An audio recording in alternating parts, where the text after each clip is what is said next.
नमस्कार, स्वागत है आपका हमारे YouTube चैनल में। चैनल को सब्सक्राइब करें, वीडियो को लाइक करें तथा अगर फेसबुक पर देख रहे हैं तो पेज को फॉलो करें। आशा करते हैं आप सभी कुशल होंगे। चलिए शुरू करते हैं आज की वीडियो। आज की वीडियो में हम जानेंगे कुबेर का जन्म कैसे हुआ तथा उन्हें लोकपाल की पदवी कैसे मिली। चलिए शुरू करते हैं। विश्रवा के सद्गुणों से प्रशंसा महर्षि भारद्वाज ने जब सुनी तो उन्होंने देवकन्याओं से सुंदर अपनी पुत्री भार्या के रूप में विश्रवा को सौंप दिया। मुनि भारद्वाज की कन्या को विश्रवा ने ग्रहण किया और लोक कल्याण का चिंतन करते हुए प्रजा के हितार्थ पत्नी के गर्भ से परम अद्भुत पुत्र की उत्पत्ति हुई। उनका यह पुत्र पिता के समस्त गुणों से संपन्न था। उसमें वे समस्त गुण थे जो किसी श्रेष्ठ ब्राह्मण में होने चाहिए। पितामह ब्रह्मर्षि पुलस्त्य को पौत्र की जन्म की सूचना मिली तो वह अत्यंत मुदित हुए और पौत्र के भविष्य जानने के लिए उन्होंने ध्यान लगाया तो पता चला कि शिशु अत्यंत कल्याणकारी है और एक दिन धन संपदा से परिपूर्ण होगा। उन्होंने देव और ऋषियों से मिलकर बालक का नामकरण अनुष्ठान संपन्न किया। पुलस्त्य बोले, विश्रवा का पुत्र पिता की तरह यशस्वी व धर्माचारी है। एक दिन वह वैश्रवण के नाम से चतुर्दिक ख्याति अर्जित करेगा, अर्थात उसे प्रसिद्धि मिलेगी। वैश्रवण का उसी तपोवन में लालन पालन होने लगा। महातेजोमय रूप में उनकी वैसी ही वृद्धि होने लगी जैसे आहुति डालने पर अग्नि की लपलपाती ज्वाला ऊपर उठती है। तपस्या करते हुए अचानक वैश्रवण अर्थात कुबेर को बोध हुआ कि मुझे सर्वोत्तम धर्म का पालन करते हुए सद्कर्म करना चाहिए। वस्तुतः धर्म और सद्कर्म से ही परम गति मिलती है। कुबेर ने तपोवन में ही रहकर घोर तपस्या का व्रत लिया और उन्होंने नियमबद्ध होकर सहस्त्र वर्ष तक तपस्या आरंभ की और सहस्त्रांत का पूर्ण होते ही उन्हें नई विधि से कठोर तपस्या में व्यतीत चालू किया। इस काल में वह निराहार रहकर सिर्फ जल और वायु का सेवन करते रहे। उन्होंने सहस्त्र वर्षों तक तपस्या की और मानो एक वर्ष ही बीते हो उनकी तपस्या से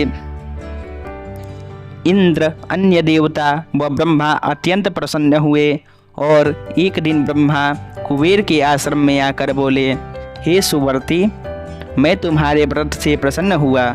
निसंदेह तुम सुपात्र हो और वर मांगो, तुम्हारा कल्याण हो, क्या चाहते हो। कुबेर ने पितामह को उत्तर दिया, मैं लोक कल्याण की कामना करता हूँ, अतः मुझे लोकपाल के लिए नियुक्त किया जाए। कुबेर का यह वाक्य सुनकर ब्रह्मा परम आह्लादित हुए। ब्रह्मा ने देवताओं के साथ मिलकर उसे आशीर्वाद देते हुए कहा, तथास्तु, मैं भी चाहता था कि चौथे लोकपाल की नियुक्ति करूं। जिस प्रकार यम, इंद्र और वरुण लोकपाल के रूप में पदासीन हैं, वैसे ही तुम भी इस पद को प्राप्त करोगे। अतः इस पद पर आसीन होकर तुम निधियों का स्वामित्व ग्रहण करोगे। आज से तुम यम, इंद्र और वरुण की तरह चतुर्थ लोकपाल के रूप में जाने जाओगे। सूर्य सा यह तेजोमय पुष्पक विमान तुम्हारे लिए है। इस पर आरूढ़ होकर लोक कल्याण करो, तुम्हारी मनोकामना सिद्ध हो वत्स। अब हम वैसे ही वापस प्रस्थान कर रहे हैं जैसे हमारा आगमन हुआ था। हमें प्रसन्नता है कि तुम्हें मनोवांछित वर प्राप्त हुआ। हम तुम्हें वर देकर कृतार्थ हुए। तत्पश्चात ब्रह्मा ने देवताओं सहित व्योम मार्ग से स्वर्गलोक की ओर प्रस्थान किया। तब धन वैभव से संपन्न वैश्रवण ने पिता के करबद्ध हो निवेदन किया, पिताश्री, ब्रह्मा ने मुझे मनोवांछित वर की सिद्धि हुई, किंतु ब्रह्मा जी जाते जाते मेरे लिए कोई निवास स्थान नहीं दे गए। अतः कृपा पूर्वक आप ही मेरे लिए किसी निवास स्थान का प्रबंध कीजिए। बस ऐसा हो कि वहाँ प्रजा को किसी प्रकार का कष्ट नहीं होना चाहिए। ब्रह्म ऋषि विश्रवा ने पुत्र की विनती सुनकर उत्तर दिया, मेरे वचन ध्यान से सुनो पुत्र। हे धर्म प्रवण, दक्षिण सागर के तीर पर त्रिकुट नाम का एक पर्वत है। उसके उच्च शिखर पर महेंद्र की पुरी अमरावती की तरह सर्वसंपत्त एक पुरी है। उसी पुरी का नाम लंका है। विश्वकर्मा ने उसका निर्माण राक्षसों के रहने के लिए इंद्र की अमरावती की भांति किया है। अतः हे भद्र, तुम निशंक होकर वहां जाओ और उसी को अपना निवास स्थान बनाओ।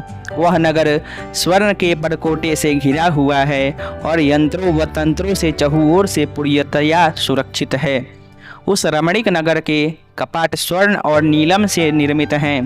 पूर्व काल में वहाँ राक्षस रहते थे जो विष्णु के कोप से उस नगर को छोड़कर अन्यत्र चले गए हैं। समस्त राक्षस इस दिनों रसातल में जाकर बस गए हैं। तब से लंका में कोई नहीं रहता, वह स्वामी रहित सूनी पड़ी हुई है। अतः तुम लंका में जाकर बसो और प्रसन्नता के साथ लोकपाल के कर्तव्यों का पालन करो।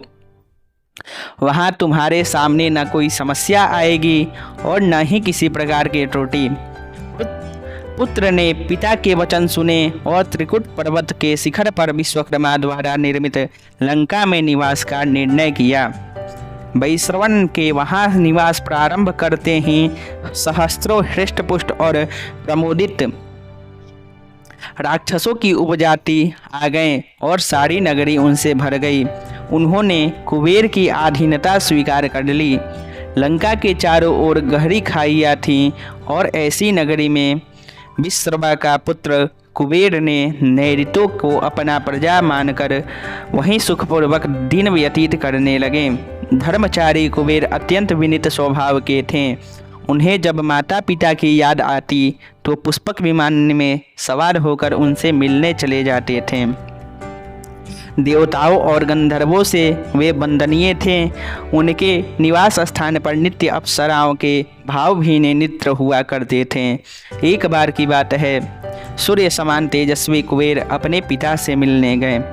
अपने पिता विश्रवा से मिलकर कुबेर को अत्यंत प्रसन्नता हुई। उन्होंने विश्रवा जी से तत्व ज्ञान संबंधित अनेक प्रश्न पूछे तथा उनसे समाधान पाकर हर्षित हुए। अंत में उनके पिता ने उनसे कहा, पुत्र, दुख सुख, अच्छा बुरा, यह सब ईश्वर की इच्छा है। अतः दोनों स्थितियों में सम रहना ही श्रेष्ठ पुरुष की पहचान है। मैं प्रकृति के रहस्यों को तुम्हारे सामने प्रकट नहीं करना चाहता, परंतु हो सकता है कि आने वाले समय में तुम्हारे सामने और भी धैर्य का परिचय देने का अवसर आए। ऐसी स्थिति में यह ज्ञान तुम्हारे बहुत काम आएगा। पिता की बात सुनकर कुबेर को बड़ा ही आश्चर्य हुआ। वे मन ही मन पिता की बातों पर विचार करते हुए लंका लौट आए। आज की वीडियो में इतना ही। मिलते हैं अगले वीडियो में, तब तक के लिए धन्यवाद।